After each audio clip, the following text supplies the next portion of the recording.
चंद्रयान 3 के लैंडर विक्रम को चांद की धरती पर उतारने के दौरान आखिरी 15 मिनट रोमांचक रहने वाले हैं। हिंदुस्तानियों की धड़कन बढ़ाने वाला ये रोमांच किसी T20 क्रिकेट मैच के आखिरी ओवर के मुकाबले से कम नहीं होगा।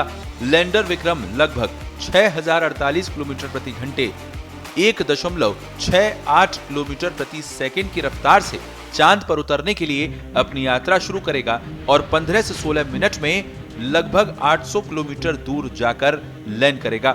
एक निश्चित समय और ऊंचाई पर उसकी गति 0 तक लाई जाएगी। वहीं लैंडिंग के समय उसकी अधिकतम गति 1 से 2 मीटर प्रति सेकंड रह जाएगी। इसरो अध्यक्ष एच सोमनाथ के अनुसार चंद्रयान 3 को पहले चांद की 100 किलोमीटर गुणा 30 किलोमीटर वाली कक्षा में लाया जाएगा। जब चांद की सतह से लैंडर की दूरी 30 किलोमीटर रह जाएगी तब वो लैंडिंग के लिए रवाना होगा।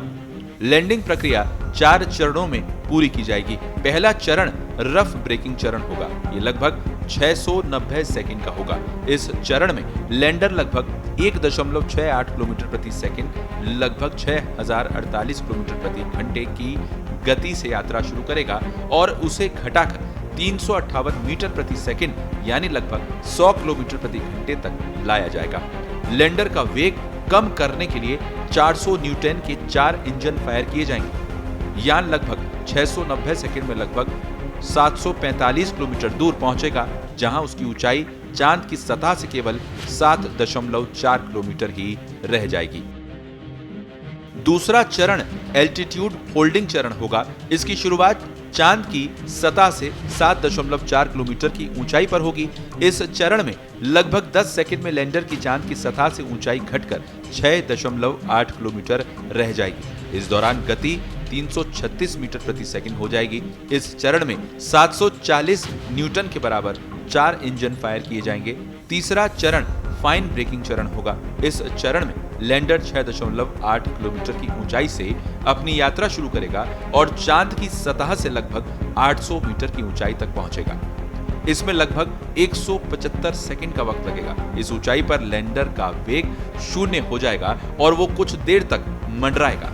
ये बहुत ही महत्वपूर्ण चरण होगा क्योंकि यहां से लैंडर के सेंसर चांद की सतह पर लेजर किरणें भेजकर लैंडिंग स्थल का मुआयना करेंगे कि ये स्थल लैंडिंग के अनुकूल है या नहीं।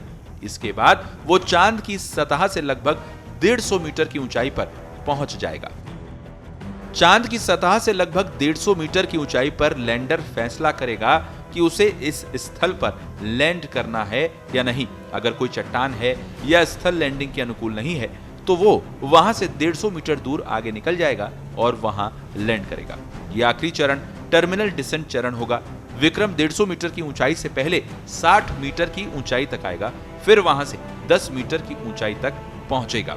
जब चांद की सतह से ऊंचाई सिर्फ 10 मीटर रह जाएगी तब वो आहिस्ते से लैंडिंग के लिए आगे बढ़ेगा और उस समय उसकी गति केवल 1 या 2 मीटर प्रति सेकंड रह जाएगी। जब लैंडर चांद की धरती पर उतरेगा तो उसका कुल वजन 800 किलोग्राम रहेगा। पत्रिका टीवी के लिए राजीव मिश्रा की रिपोर्ट।